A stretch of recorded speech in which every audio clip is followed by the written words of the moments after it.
Vocês estão prontos para receber a palavra de Deus? Sim ou não? Então, primeira carta de Paulo aos Coríntios, capítulo 11. Nós vamos ler do verso 27 até o verso 31. O texto sagrado diz assim: por isso aquele que comer o pão ou beber o cálice do Senhor indignamente será réu do corpo e do sangue do Senhor. Que cada um examine a si mesmo e assim coma do pão e beba do cálice. Pois quem come e bebe sem discernir o corpo, come e bebe juízo para si. É por isso que há entre vocês muitos fracos e doentes, e não poucos que dormem. Porque se julgássemos a nós mesmos, não seríamos julgados. O apóstolo Paulo, dentro do contexto da ceia do Senhor, e não é sobre isso que eu vou pregar, ele introduz um elemento que para mim é algo central quando falamos numa perspectiva correta que nós precisamos ter de vida cristã. Antes de explorar a definição do que é esse elemento, eu quero começar destacando que no plano espiritual, nossas práticas normalmente não são consideradas neutras. Muitas vezes, até quando alguém faz a coisa certa, ele pode fazer da forma errada. O certo nem sempre é determinado apenas pelo que se faz, mas muitas vezes pelo como se faz. E a ceia é um ato que ela não é neutro. Ou ela abençoa, ou ela pode trazer juízo e maldição. Então, em 1 Coríntios, no capítulo 10, no verso 16, o apóstolo Paulo se refere-se ao cálice. No capítulo anterior, ele já estava introduzindo o assunto da ceia. Ele se refere ao cálice chamando de cálice da bênção. Não teria esse adjetivo se nós não fôssemos abençoados quando ceamos. Ter comunhão com o corpo e o sangue do Senhor. Ainda que os elementos não se transformem, que nós não creamos na transubstanciação, nós comungamos com o corpo e com o sangue de Jesus no plano espiritual. Como não ser abençoado com isso? Mas o mesmo evento que pode ser bênção, Paulo diz para aquele que não se examina e não participa da forma correta. Ele diz, ele acaba comendo e bebendo juízo para si. Que tipo de juízo ele está mencionando especificamente no texto? Na sequência ele vai dizer, é por isso que há entre vós, versículo 30, há entre vocês muitos fracos, doentes e não poucos que dormem. Nós sabemos que o plano de Deus, olhando de forma genérica as declarações das Escrituras, é que nós possamos ter saúde e cura. E Paulo está mencionando que alguns deles estavam fracos, estavam doentes, e quando ele fala muitos que dormem, ele não está falando de gente que ficava muito tempo na cama. Ele está usando alegoria para pessoas que experimentaram morte prematura. Por que nós vamos classificar como morte prematura? Porque apenas morrer é a realidade de todos nós, não importa o quão abençoada seja a sua vida, é aquilo que vai acontecer com todo mundo. Então ele está falando de pessoas que estavam sendo julgadas. Como sabemos disso? Além de ele dizer que come e bebe juízo, ele na sequência diz no verso 31, se nós nos julgássemos a nós mesmos, não seríamos julgados. Então, o fato de muitos estarem fracos, doentes e com morte prematura, era parte de um juízo que acontecia, que não seria necessário se eles tivessem se julgado a si mesmo e não cometido o erro que cometeram. Nós precisamos entender que para que eu e você possamos viver a plenitude da bênção de Deus, não basta apenas estar no lugar onde posicionalmente a gente tenha promessas e direitos em Cristo. Nós precisamos andar de forma correta para acessar a plenitude da bênção de Deus sobre nós. E muitas pessoas não estão vivendo o que deveriam na área da saúde, em outras áreas da sua própria vida, vamos incluir condição familiar, financeira, o leque de possibilidades aqui é abrangente, embora Paulo concentrou-se no elemento da saúde. Ultimamente, falando sobre o cuidado do corpo, eu tenho dito que muita gente está fraca, doente, porque não está julgando a forma de viver. Mas normalmente eu uso essa declaração para falar da aplicação do cuidado e não da negligência em relação a leis naturais. Mas a quebra de princípios espirituais também pode sabotar a nossa saúde, trazendo esse tipo de julgamento. E eu e você precisamos entender que nem sempre o pecado é a causa da enfermidade, mas muitas vezes a Bíblia admite a possibilidade de uma coisa estar ligada à outra. Você vai ver pessoas que Jesus curou dizendo, vai e não peques mais, para que não te suceda coisa pior. O que é que Jesus está dizendo? O que aconteceu foi por causa de pecado. Se pecar mais, vai ter mais problema do que já teve.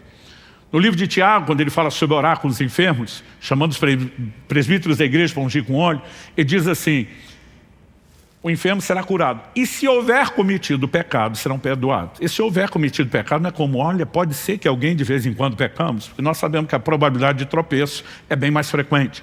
Mas ele está relacionando o pecado com a enfermidade.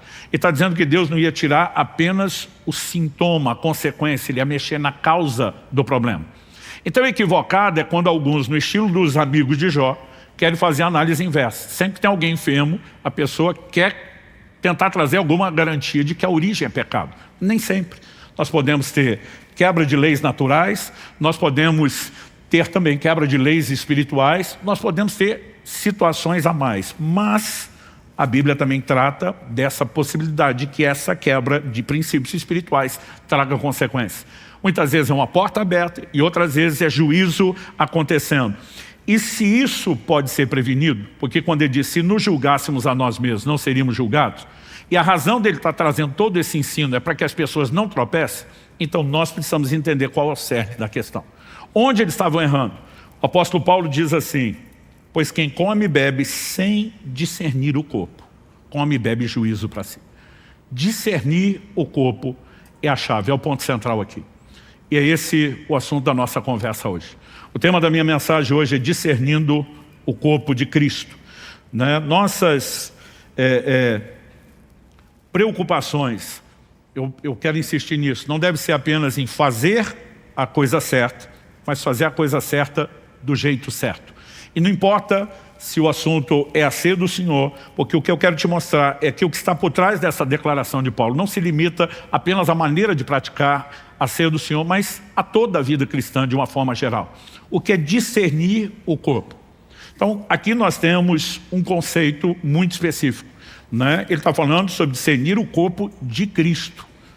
E é uma forma que o apóstolo Paulo usa para fazer uma alusão do quê? Da igreja, que como veremos é chamado nas Escrituras de o corpo de Cristo. Por que Paulo está falando que eles não estavam discernindo o corpo? Nós temos um problema relacional acontecendo. Para que a gente entenda melhor os versos 27 a 31, que a gente leu de 1 Coríntios 11, é importante que a gente volte um pouco o contexto para entender por que Paulo está ensinando o que ele está ensinando.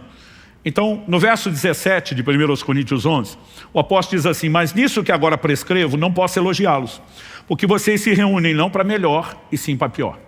Não quer dizer que Paulo não podia elogiá-los em nada, a epístola está cheia de elogios, mas está dizendo, nesse assunto, não dá para elogiar vocês. Porque vocês não reúnem para melhor, vocês reúnem para pior.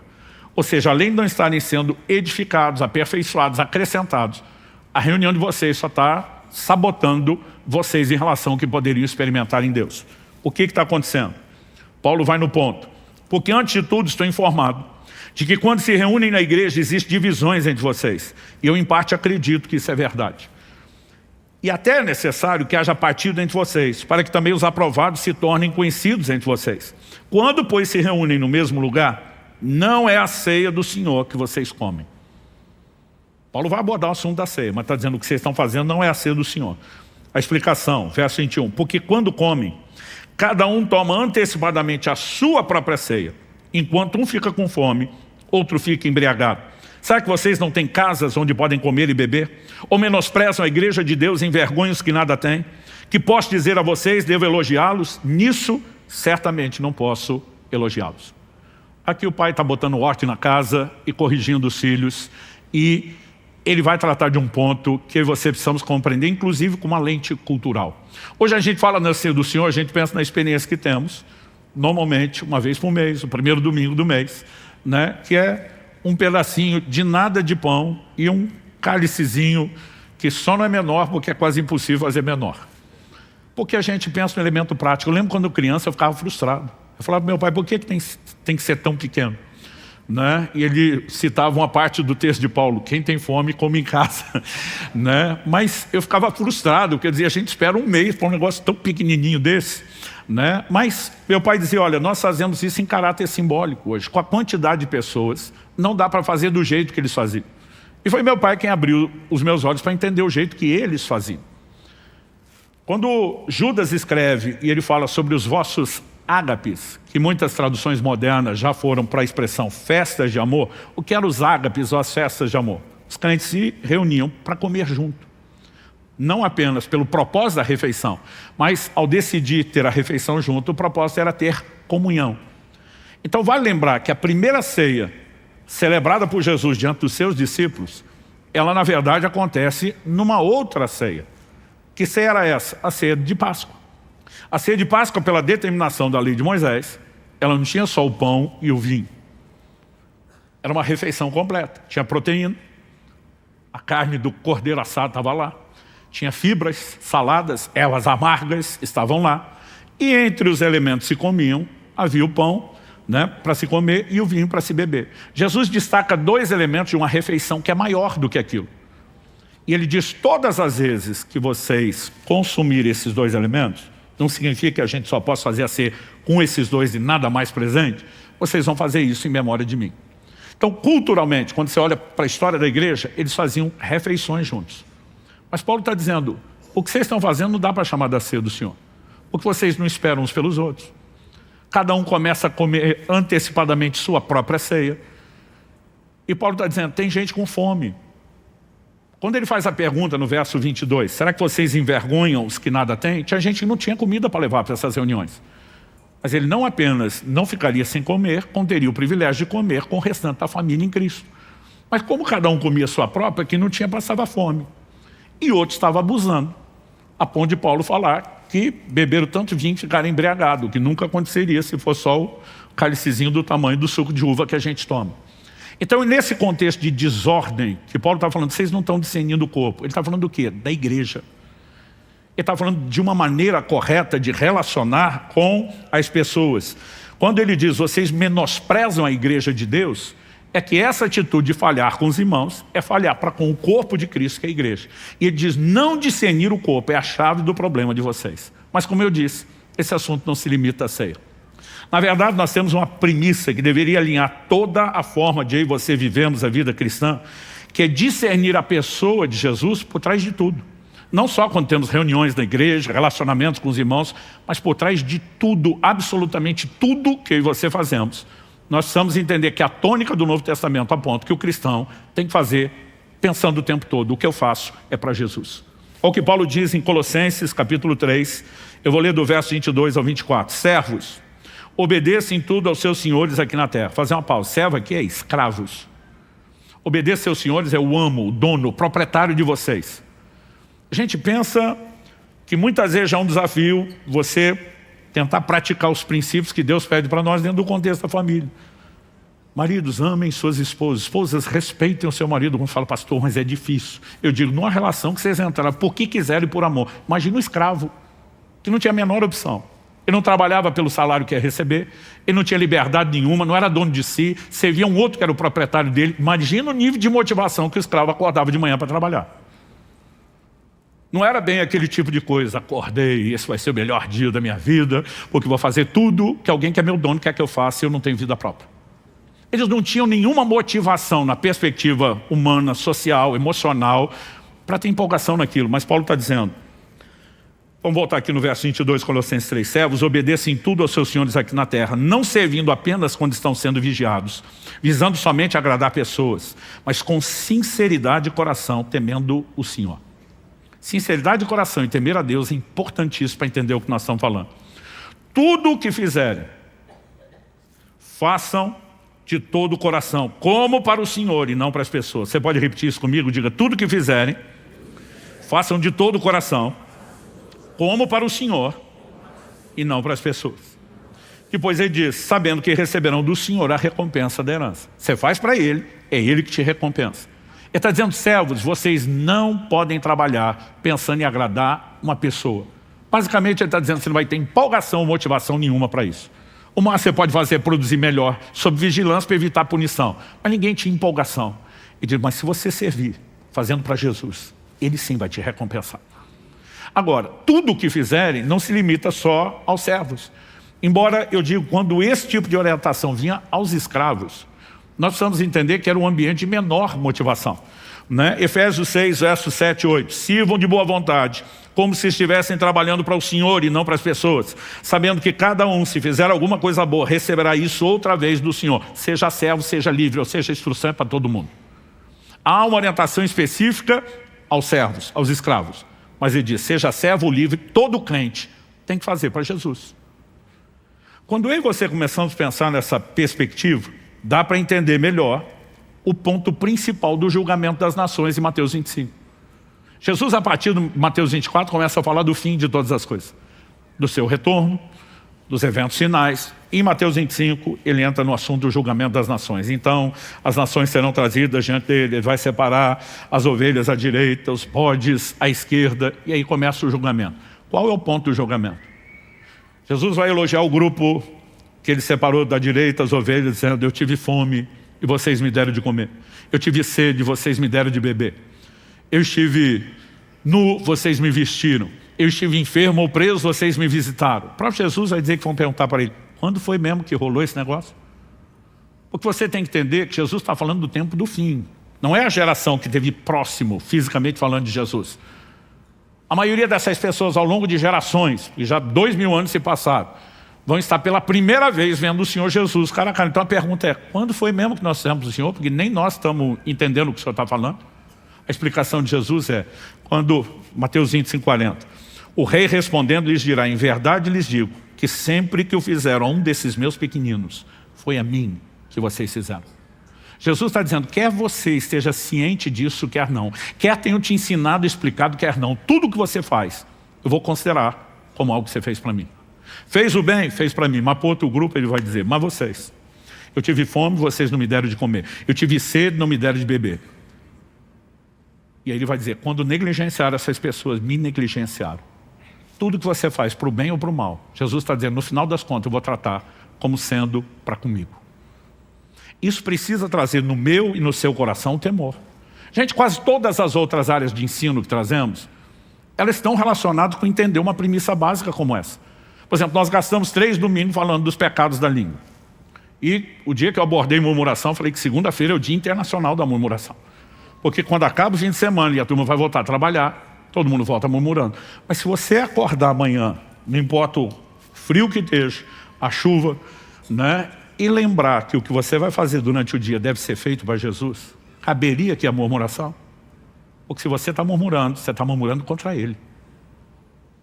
Pergunto, vamos falar do outro pecado da maledicência. Se a gente entende que o que faz para os outros é para Jesus, quando você está falando mal do irmão em Cristo, você está falando mal de quem? Do próprio Jesus.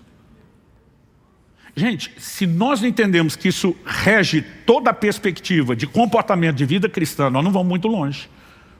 Então, nós estamos falando de um ponto essencial, discernir a pessoa de Jesus por trás, não apenas de relacionamentos, da possibilidade de servir pessoas, mas por trás de todas as circunstâncias, situações que nós vamos lidar, é uma chave para viver a vida cristã. 1 Coríntios 10:31, portanto, quer comais, quer bebais ou façais qualquer outra coisa, façam tudo para a glória de Deus. Você imagina se todo crente decidisse que tudo que ele faz é para Jesus e para a glória de Deus.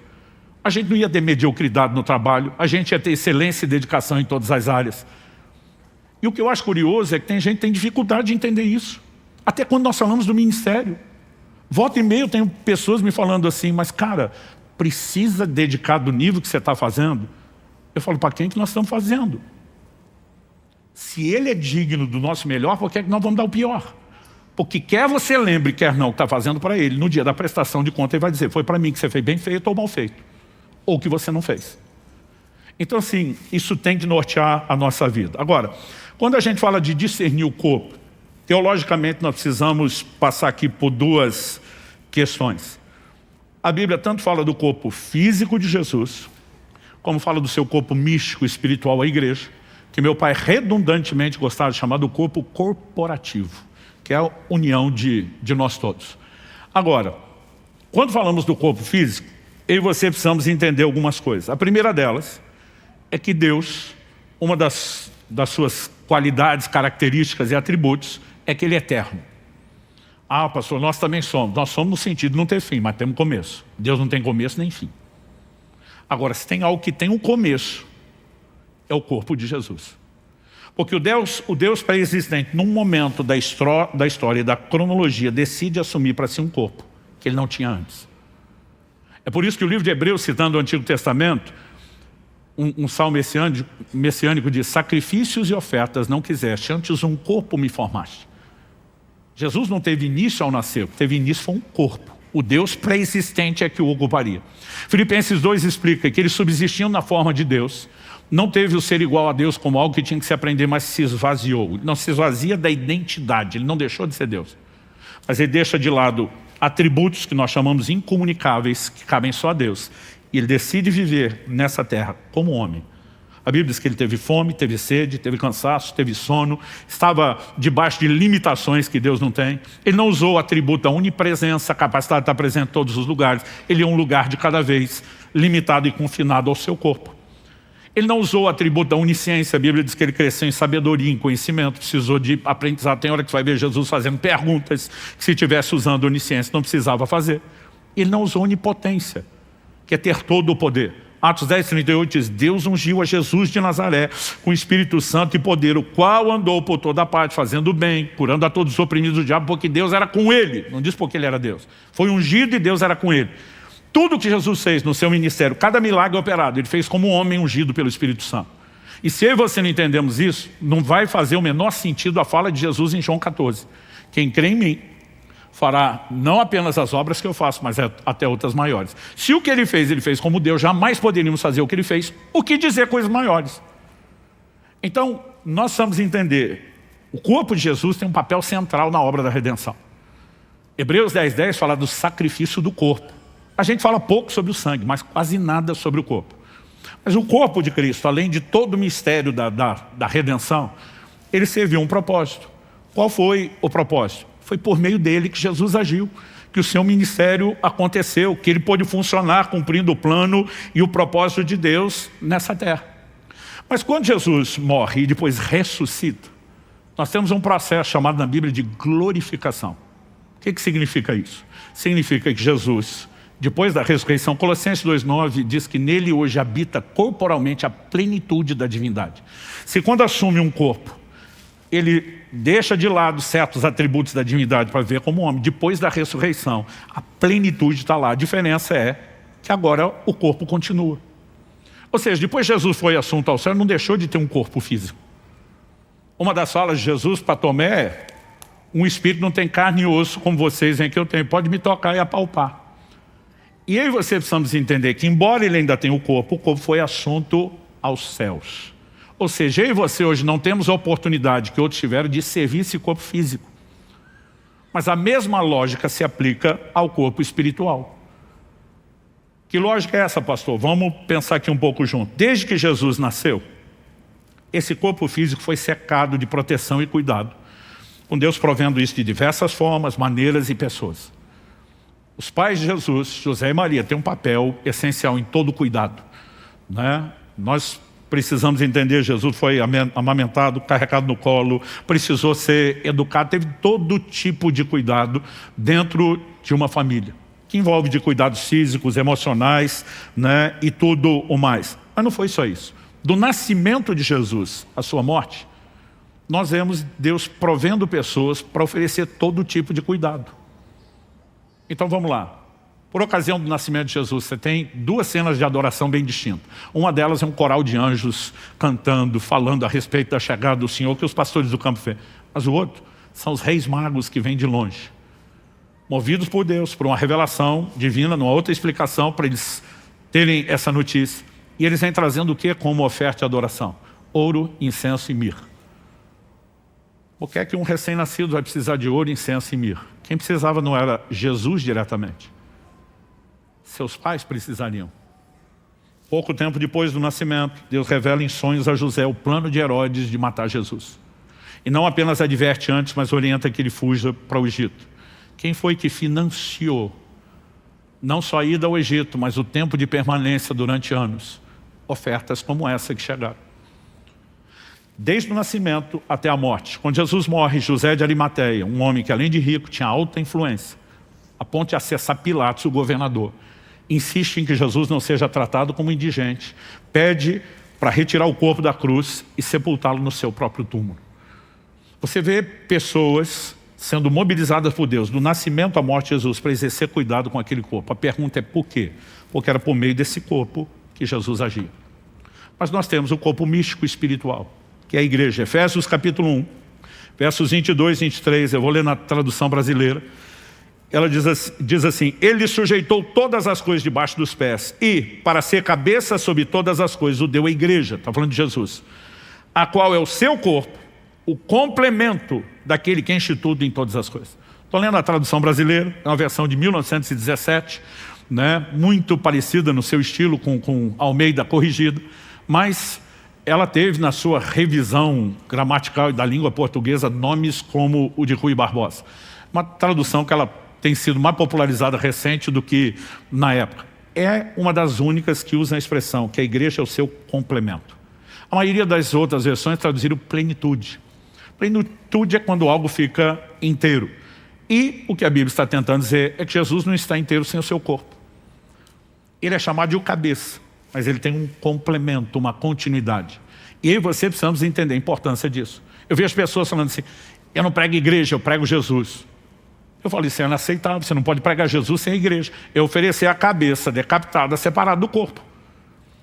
O que eu digo é, nós não pregamos a nossa igreja, porque a igreja é muito maior do que a gente. Mas não dá para não pregar a igreja. É impossível querer viver Jesus isolado do contexto de igreja. E hoje tem muita gente tentando dizer isso. Não, eu estou bem com Deus, me relaciono com Jesus, eu leio a Bíblia, eu oro, só não preciso dos outros. Na verdade, você está descartando tudo que Jesus ensinou. O próprio Jesus disse: eu edificaria a minha igreja. Mas você tem um plano melhor do que o dele e conseguiu aceitar ele sem o resto da proposta dele. Então, assim, nós precisamos entender o peso e a importância que a igreja tem. E é apresentado na Bíblia como o seu corpo. Agora, qual a importância da igreja? A mesma do corpo físico de Jesus. Assim como Jesus não teria pregado, não teria ensinado, não teria curado enfermos, não teria expulsado demônios sem o seu corpo. Hoje, ele não continua a obra que ele começou sem o seu corpo, que é a igreja. Onde Jesus está para ser assunto aos céus, o que é que ele fala para o início da sua igreja? O livro de Hebreus diz que a salvação nos foi inicialmente anunciada por nosso Senhor e depois pelos apóstolos. Os apóstolos continuaram pregando o mesmo evangelho que Jesus estava pregando. A mesma mensagem que nós continuamos pregando até hoje é que Jesus começou. Mas quando ele vai se ausentar, ele está dizendo: eu preciso que vocês continuem. Então hoje, como o evangelho é pregado?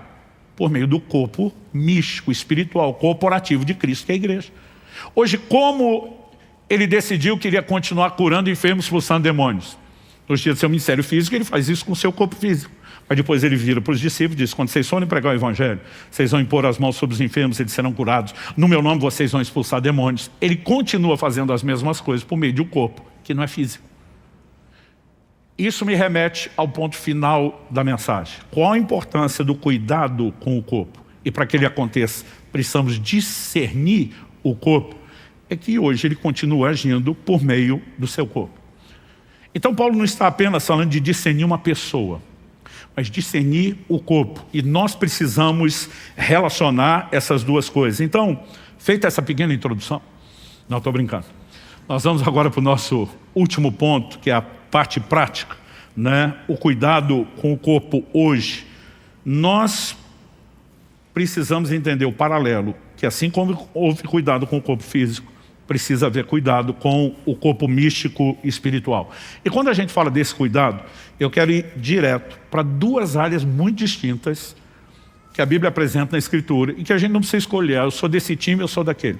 Porque elas não são divergentes, elas não são concorrentes, elas são complementares.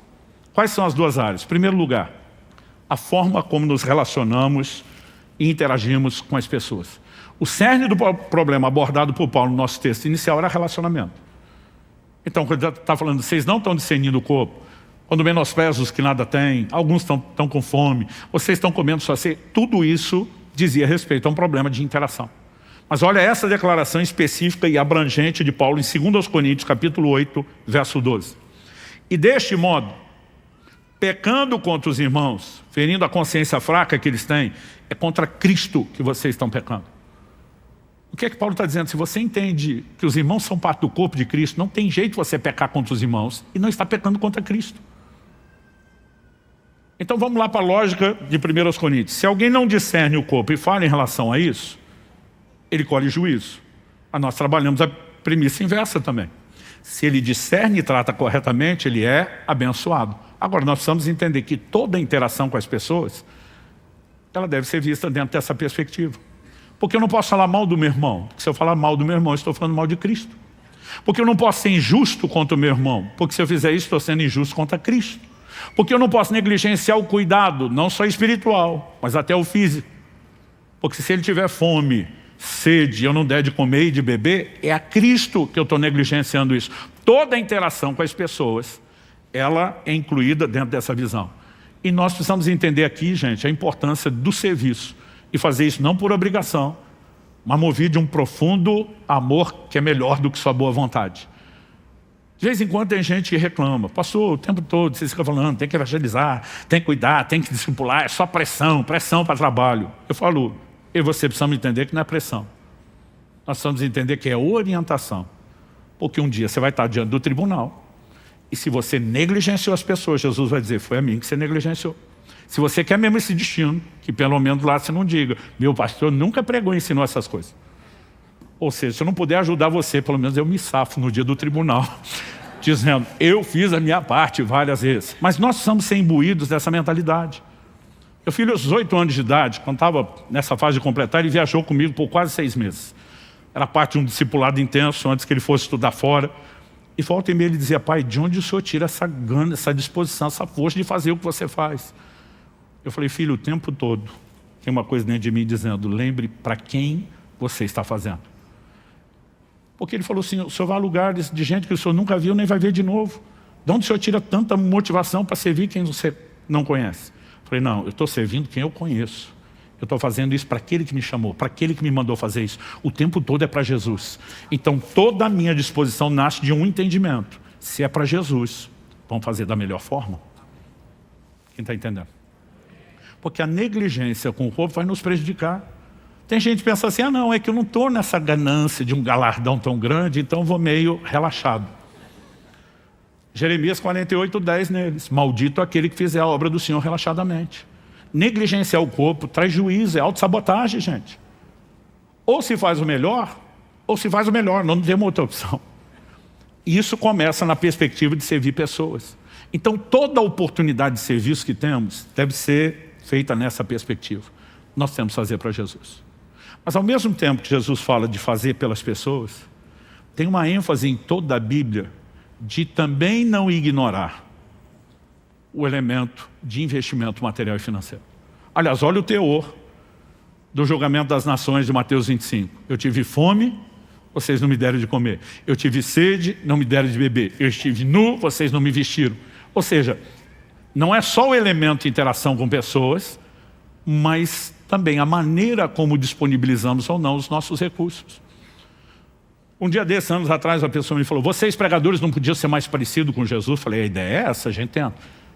Porque Jesus pregava o evangelho sem os outros ter que ficar contribuindo para isso. Eu falei, quem foi que te disse? Que Bíblia você lê? E eu abri para a pessoa um texto que ela ficou me olhando. Ela quis olhar na Bíblia dela para ver se estava lá, porque ela mesmo nunca tinha prestado atenção. Lucas capítulo 8, dos versos 1 a 3, diz o seguinte, vou ler na NVI. Depois disso, Jesus ia passando pelas cidades e povoados e proclamando as boas novas do reino de Deus. Os 12 estavam com ele. E também algumas mulheres que haviam sido curadas de espíritos malignos e doenças. Maria, chamada Madalena, de quem havia saído 7 demônios. Joana, mulher de Cusa, administrador da casa de Herodes. Susana e muitas outras. Essas mulheres ajudavam a sustentá-los com os seus bens. Algumas traduções dizem serviam com os seus bens. Não apenas Jesus, mas tem uma tropa de outros 12 que caminham com ele de cidade em cidade. O evangelho tem que ser pregado. A maioria de nós não para pensar na logística, gente. Esse povo tinha que comer, tinha que vestir, precisava de hospedagem. Provavelmente, eles tinham uma dinâmica muito mais simplificada em termos de custo do que temos hoje. Nem existia hotel naquela época. Eu, os primeiros anos do meu ministério, não sabia, né, o que era hotel. Era uma época e uma cultura onde as pessoas sempre nos recebiam nas suas casas.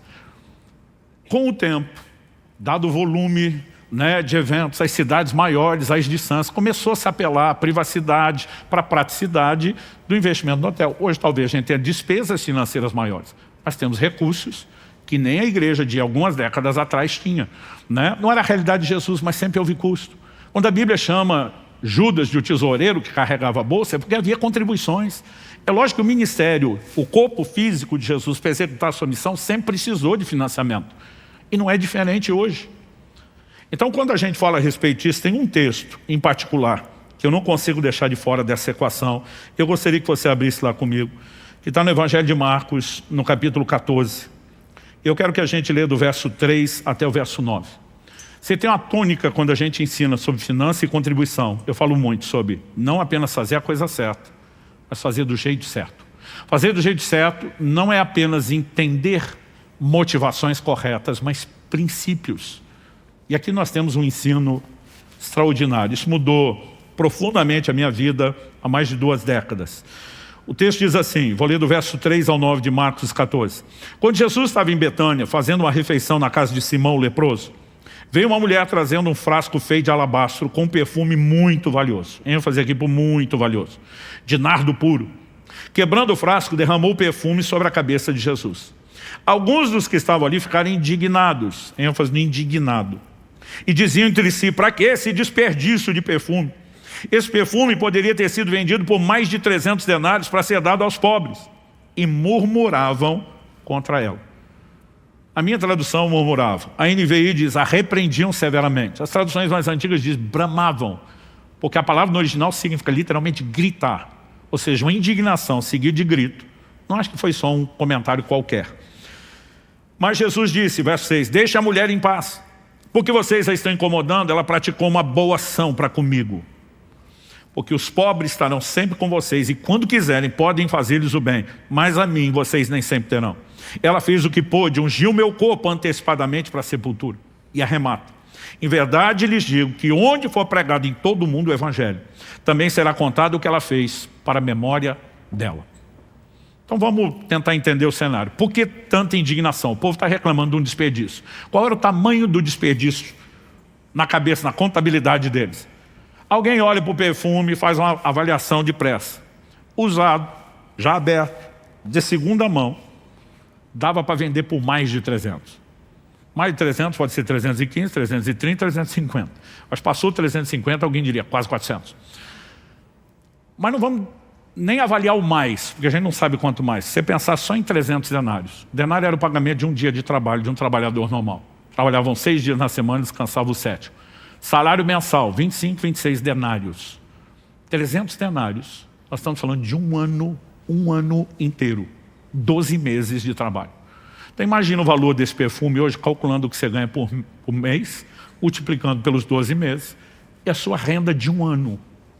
Gente, nós não estamos falando de algo sem valor. A Bíblia diz que era muito precioso. A mulher não deixou aproveitar nem o frasco de alabastro. Ela quebrou.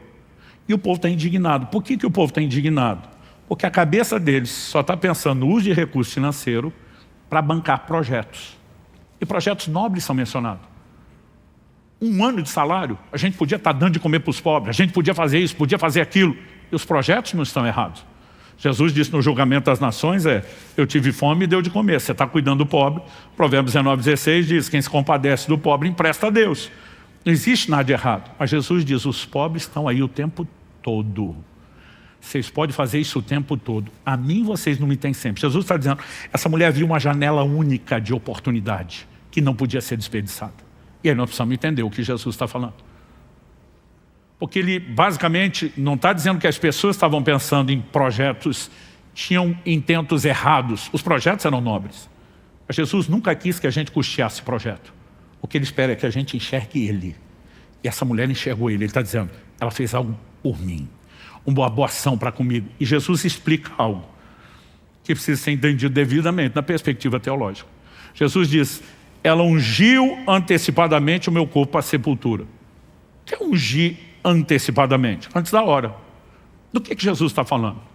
Gente, depois de ter vivido no Egito por mais de 400 anos, os hebreus saíram tendo absorvido práticas culturais que eram dos egípcios. Entre elas, embalsamar seus mortos. O que é embalsamar os seus mortos? Mumificação em níveis distintos.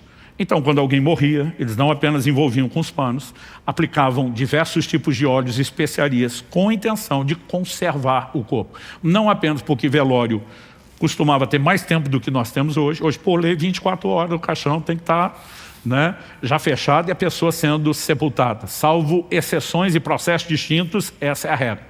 Ele já trabalhava, porque até juntar todo mundo e ter o processo, isso virou padrão, era cultural.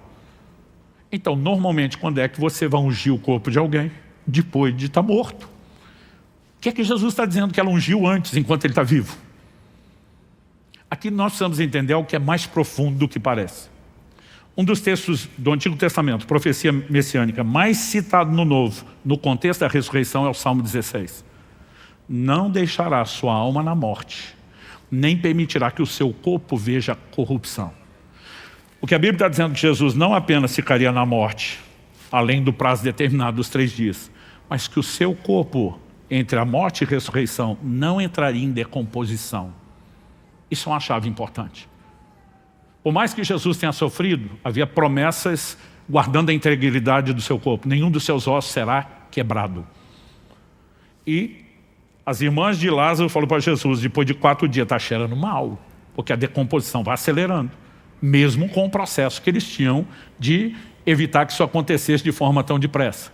Agora, Jesus, o corpo dele não entrou em decomposição. E você quer saber, nem conseguiram embalsamá-lo direito. Porque ele morre na virada da sexta para sábado, entra o dia de descanso. Um dos evangelhos diz, era grande aquele dia de sábado. O que aquele dia tem de diferente? Você tem o sábado da semana e você tem o sábado do dia da celebração da Páscoa. O que se destaca é que Jesus, por parte de muitos estudiosos, na verdade morreu na sexta, morreu na quinta. Porque senão a conta de 3 dias não fecha. Nós temos 2. Se ele morreu na sexta até ser sepultado, primeiro crucificado até morrer, foi crucificado, ser sepultado e ressuscitar no domingo de manhã, você não tem nem a conta.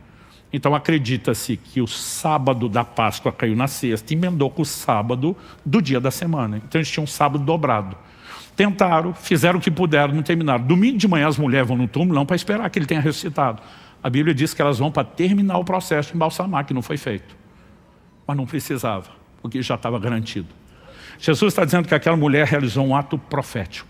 Quando ela derrama aquele perfume caríssimo sobre Jesus, ela estava declarando profeticamente, a unção real, o verdadeiro óleo do Espírito envolverá o seu corpo, que o preservará da corrupção. Você não precisará ser embalsamado. Como que essa mulher viu o que viu? Até hoje, para todo mundo que estuda Bíblia e Teologia, você tem que gastar um tempão, para tentar conectar os pontos. Discernir é uma capacidade de perceber as coisas que não acontece só de forma natural. Porque os reis magos saíram de um país para o outro, em busca do Messias, que a maioria dos que ouviriam o Messias se revelando não aceitaria, porque eles viram o que as outras pessoas não viram. Porque essa mulher fez o que fez? Porque ela viu o que as outras pessoas não estavam vendo. Quando nós falamos de discernir, nós precisamos entender que isso não é algo que Deus vai forçar. Ele precisa encontrar em mim e em você uma certa receptividade, um certo anseio de percepção, para que ele potencialize uma revelação. Mas quando a revelação entra, isso muda radicalmente a vida da gente. Se não discernir, o corpo vai ser julgado. Discernir nos leva a se abençoar de forma distinta. O que Jesus fez para essa mulher, ele não fez nem pela sua mãe, nem pelos seus irmãos, nem pelos 12 apóstolos. Ele não falou assim de mais ninguém.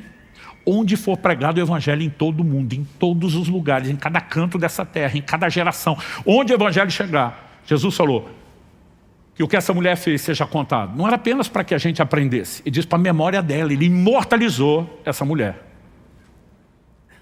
1 Samuel 2,30 diz, eu honro aqueles que me honram, mas os que me desprezam serão desprezados. Quando eu e você não discernimos o corpo e desprezamos o Senhor, vamos ser desprezados, julgamento. Mas quando discernimos e honramos, seremos honrados. Para honrar no nível que fez, ele se sentiu muito honrado. Onde eu quero chegar com isso?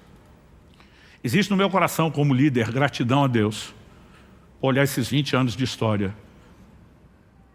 para a estrutura funcional prática da nossa igreja. Em primeiro lugar, de serviço.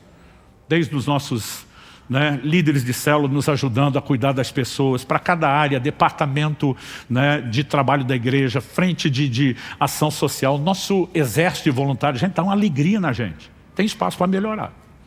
Na vida de cada um de nós, começando aqui de mim, todo mundo pode melhorar. Mas a gente tem satisfação em ver a disposição do povo servir. Quando falamos de contribuição, que é outra área de cuidado do corpo, existe gratidão no nosso coração. Porque essa casa tem entendido e praticado generosidade, gente. A gente tem vivido dizendo, nós não vamos dar só manutenção a essa estrutura, nós vamos multiplicar e plantar outras igrejas, nós vamos abençoar outras estruturas, nós vamos investir em missões no avanço do Evangelho, mas também vamos, né, atender o necessitado. E a gente tem podido fazer isso tudo. A intenção da minha mensagem é tentar produzir em vocês uma ação que não esteja acontecendo. Mas é ajudar vocês a fazer o que vocês já têm feito, da forma correta. E entender que seja trabalhando ou investindo, nós temos que discernir o corpo de Jesus. Quem está entendendo, diga amém. Porque se nós fizermos isso da forma correta, tudo vai mudar. Esse texto ganhou um significado especial para mim há mais de 20 anos atrás. O dia que eu estava lendo, estudando, né, estava na época começando a entender as verdades que iriam se tornar um livro que eu escrevi chamado Uma Questão de Honra. Esse assunto que eu estou falando aqui, na verdade, é o desfecho, o capítulo final de todo o livro.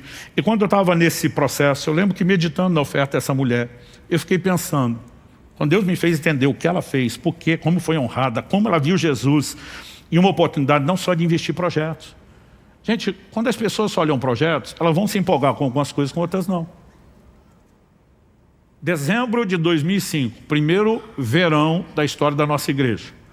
A gente reunia lá no barracão da Água Verde, não tinha nem forro. Era só aquela chapa de zinco, né, em cima da cabeça da gente. O culto era 6 da tarde, mas na época o horário de verão antecipava 1 hora.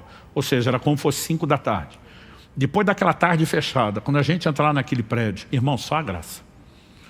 E dava raiva quando alguém dizia, Curitiba não tem calor. Dizia, a gente tem pelo menos 3 meses. E vá no nosso culto para você ver se não vai passar calor. Era insano. Quem estava no início lembra disso. Nós começamos a igreja em julho, mas dezembro era o nosso primeiro calor. Aí um dia, no meio daquele calor, eu fiz um desafio. Eu falei, gente, nós vamos precisar climatizar a igreja. E nunca foi tão fácil levantar uma oferta. Mas o povo já foi levantando na hora. Vamos resolver aqui agora. Eu falei, gente, depois. Mas no final do culto tinha uma fila de gente mesmo assim, dizendo, pastor, conta comigo, quanto é que vai ser para o ar-condicionado? Nós conseguimos mobilizar isso rápido. Alguns meses depois, a gente, um dos missionários que a igreja apoia, veio falar do trabalho, não só para pedir oração, compaixão, mas ajuda, investimento. Eu estou olhando a cara do povo, a maioria quer que eu tenha a ver com isso. Porque quando a gente pensa em projetos, é interessante, nós vamos. Agora, gente, o reino de Deus precisa de ar-condicionado? Não, quem precisa é a gente. Eu não estou falando contra. Deus seja louvado que inventaram o ar-condicionado. E para nós aqui em Curitiba, quando você bota ele para funcionar como aquecedor, melhor ainda. Agora isso é só para melhorar o nosso clube, gente. Não é para a glória de Jesus. E a gente vai e faz com empolgação. Mas na hora do Evangelho de Jesus ser anunciado, a gente não tem empolgação, nós não estamos discernindo o corpo de Cristo por trás do que fazemos. Então, quando a gente vai avaliando essas coisas, o que nós podemos melhorar não é apenas o investimento, é entender por quê e para quem fazemos o que fazemos. Quem está acompanhando? Quando eu estava ali pensando comigo mesmo, esses discípulos são um bando de cabeção, de ficar atacando essa mulher, porque o grupo que estava em volta, gente, a maioria deles estão reclamando, eram pessoas que andavam ali com o Senhor Jesus. E eu estou criticando eles no meu coração, e o Espírito Santo falou comigo, se você estivesse lá, teria feito a mesma coisa. Fiz de mim as palavras de Pedro, de modo nenhum, Senhor. Eu não sei de onde a gente tira a ideia de que dá para discutir com Deus, Ele sabe tudo. Já é usado o marido discutir com a mulher, que nem sempre está certa, mas na maioria das vezes está. Já é usado ele discutir com ela. Agora com Deus, que sempre está certo. Aliás, alguns maridos oraram a Deus por anos pedindo à esposa, e Senhor, me dê a mulher certa. E hoje, quando ela está sempre certa, você não pode reclamar, que foi o que você orou. Mas voltando aqui, eu na hora começo a me defender, porque é a natureza do ser humano, né, se defender. O Senhor falou, você julga os discípulos que entende hoje toda a explicação. Se tivesse lá, teria feito a mesma coisa. Eu estou insistindo, não, Senhor. E Deus me deu uma experiência única, que marcou minha vida. Eu não consigo explicar, mas foi uma visão. Pastor, o senhor foi arrebatado, teve um êxtase? Não, eu prefiro usar a descrição do profeta Daniel, as visões da minha cabeça. Que um filme passou dentro da minha cabeça. Não era a sua imaginação, não. Eu não tinha controle algum sobre aquele script. E para resumir a história, eu assisti a cena de um dos nossos cultos na igreja na época. E eu vi uma pessoa vindo pelo corredor central à frente, chorando, emocionado, dizendo para Jesus que eu amava mais do que tudo. Quando ele passa por mim, que estou dentro do culto junto com todo mundo, eu ouço ele dizendo o que eu já percebia na visão que ele estava falando. Jesus, eu te amo mais do que tudo, mais do que o dinheiro, eu vou provar. Nós estávamos na época em que Deus me deu a visão e o entendimento dessas coisas, diante de um desafio financeiro da igreja enorme. Iríamos parar um certo projeto por falta de recursos. Então, a minha cabeça está lendo tudo nessa perspectiva. Mesmo que a visão está acontecendo, naquele momento não estou parando para pensar é real ou não é real. Estou reagindo como se estivesse vivendo o momento. Quando ele passa e fala de novo perto de mim, eu tinha mais do que dinheiro, vou provar, a vontade de dizer, duvido, prova, vai. Ele dobra o joelho, chorando. Ele enfia a mão, era uma noite fria, comum do nosso Paraná. Ele enfia a mão dentro da blusa que está usando e tira um pacote grosso, de pelo menos uns 2 dedos meu, daquelas notas de R$100, que na época era novidade. A minha cabeça já dispara a fazer conta. Quantos milímetros tem uma nota? Quantas notas cabem nesses 2 dedos do maço? Vezes 100. Gente, eu já começo a mandar os aleluia dentro da minha cabeça. Ele joga aquele dinheiro e fala para Deus, eu te amo mais do que o dinheiro, vou provar. Tira um segundo maço. Quando eu jogo o segundo maço, é aleluia para um, é glória para o outro. Não sei de onde sai, que tamanho de bolsa era aquele de jaqueta, isso é um terceiro maço. Quando sai o terceiro maço, eu estou quase falando em língua, está tocando na minha cabeça a música, chegou a nossa vez, chegou a nossa hora. E quando eu estou ali pronto para fazer festa, ele enfia a mão num dos bolsos, tira um frasquinho sem rótulo, começa a jogar um líquido em cima do dinheiro. Eu sinto cheiro de álcool. Não é culto de libertação, o Zé Pilintra não pegou ninguém, mas está fedendo álcool. E eu só vou entender o que está acontecendo quando sai do bolso uma caixa de fósforo. Ele olha para o dinheiro agora molhado de álcool e fala, eu te amo mais do que o dinheiro, vou provar. Quando ele vai riscar o fósforo, eu entendo papel, álcool, fogo, vou provar que eu entendo, dá para acontecer. O eu da visão fez o quê? Eu voei no pescoço dele, antes dele riscar o fósforo. Nós estávamos dando a primeira rolada, ainda a visão sumiu. Quando a visão sumiu, o Espírito Santo falou comigo, se você estivesse lá, teria feito a mesma coisa. Eu entendi que ele me deu uma visão contemporânea do episódio de Maria. Não estou dizendo para você sair daqui e praticar uma nova modalidade de oferta, queimar dinheiro, que aí vai ser o marciano voando no seu pescoço. O que eu e você precisamos entender é que muitas vezes nós estamos presos a valorizar mais projetos do que a pessoa. E o que Deus espera é que a gente enxergue a pessoa. Na nossa perspectiva seria queimar dinheiro. O que aquela mulher fez não foi só desperdício. O que ela fez foi um ato profético vislumbrando o Senhor. Então a minha oração, e aqui eu encerro pedindo para você ficar em pé para parecer que está acabando, é que nós possamos não apenas seguir fazendo o que temos feito, trabalhando e servindo pessoas, investindo financeiramente, mas que a gente possa fazer isso sempre com uma mentalidade. Para quem e por que eu estou fazendo isso? Há um tempo atrás, uma pessoa estava muito machucada, uma instituição, estrutura religiosa dentro da qual serviu, e ela em tom de desabafo falou para minha esposa, eu me arrependo de ter trabalhado tanto tempo naquele lugar. Minha esposa respondeu na hora, que ela é um doce de pessoa, mas não mexa com Jesus sem arrumar confusão com ela. Que ele respondeu na hora para ela, para quem que você fez o que fez? Porque se você fez o que fez durante esses anos para Jesus, você não tinha que estar arrependido de nada. Você deveria estar com o coração cheio de gratidão, para não dizer orgulhoso, pela oportunidade de ter servido Ele. Mas se você está arrependido, você nunca fez para Ele. Você fez para pessoas que te machucaram. E agora você está arrependido porque você nunca fez para Ele. Preste atenção. Eu e você não servimos instituições e pessoas. Nós servimos a Cristo. Dentro de instituições, quando estamos servindo pessoas. E quem faz isso não está arrependido. Até porque a nossa resposta e recompensa não vem das pessoas. Quando a Bíblia diz, é a Cristo o Senhor que estão servindo, a Bíblia diz, dele vocês vão receber a recompensa da herança. Jesus não prometeu só voltar, gente. E diz, eis que cedo vem e comigo está a minha recompensa para dar a cada um de vós segundo as suas obras. Se fazemos para Ele, vamos receber dele. Agora, se você faz só para ser visto pelos outros, já recebeu sua recompensa nas palavras do próprio Jesus. Agora, se você trabalhamos ou investimos com a mentalidade correta, não apenas vamos entrar num patamar de agradá-lo, de nunca sair do trilho, estar alinhado com o eixo central do plano e do propósito de Deus, mas nós vamos entrar num lugar de plenitude e rompimento. Não vai nos faltar aquilo que Deus tem disponibilizado, seja saúde, graça para as nossas casas, provisão para as nossas necessidades. Há um lugar de plenitude, que eu e você não vamos acessar apenas porque temos promessa e um direito posicional, mas porque não quebramos princípios, pelo contrário, praticamos eles. Então minha oração a Deus é que a gente não só siga fazendo o que temos feito, seja servir pessoas ou investimento financeiro, mas que a gente faça isso como nunca fizemos. Não apenas no sentido de aumentar o volume de trabalho ou de investimento, mas principalmente de a mentalidade, que tem que estar fortemente dentro de mim e de você, para quem e por que nós fazemos o que fazemos. Esse é o ponto principal. Toda revolução na história, toda, sem exceção. Não importa se estamos falando de algo de ordem política, social, espiritual, toda revolução tem no mínimo 3 ingredientes, 3 elementos comuns. Uma nova mensagem. Mas a mensagem não é autopropagável. A nova mensagem precisa de pessoas engajadas com o movimento, que espalhem a notícia, que convençam e persuadam os outros a se unir ao movimento, que foi startado pela nova mensagem. E pessoas não conseguem espalhar a mensagem sem o terceiro elemento, suporte, investimento financeiro. Eu e você temos o privilégio de participar da maior revolução da história, de repercussões eternas. Há uma nova mensagem, sim, o Evangelho é chamado de boas novas. Esse é o significado da palavra Evangelho, boas novas, boas notícias. Nós temos uma mensagem, e é uma boa mensagem. Mas a mensagem não é autopropagável. Ela precisa de engajamento, de uma mobilização.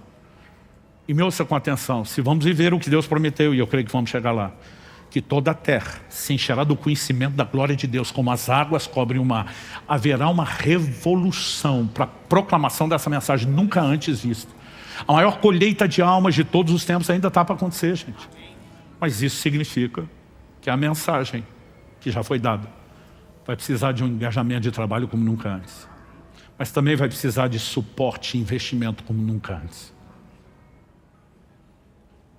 Eu não consigo encontrar palavras para tentar explicar o impacto que o entendimento do que Maria fez teve na minha vida.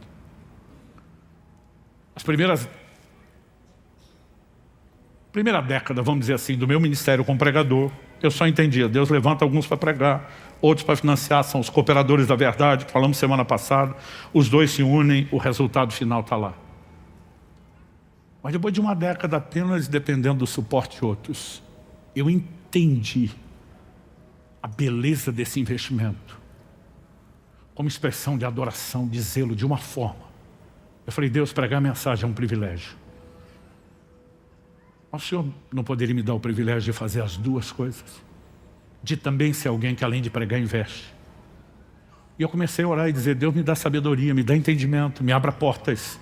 Eu preciso gerar recursos para o reino. E nesses últimos 20 anos, eu tenho conseguido fazer financeiramente, pelo reino, algo que eu nunca sonhei ser possível. Eu quero continuar pregando como nunca preguei. Nós estamos diante de desafios como nunca tivemos. Mas eu quero investir como eu nunca investi. Porque o dia final,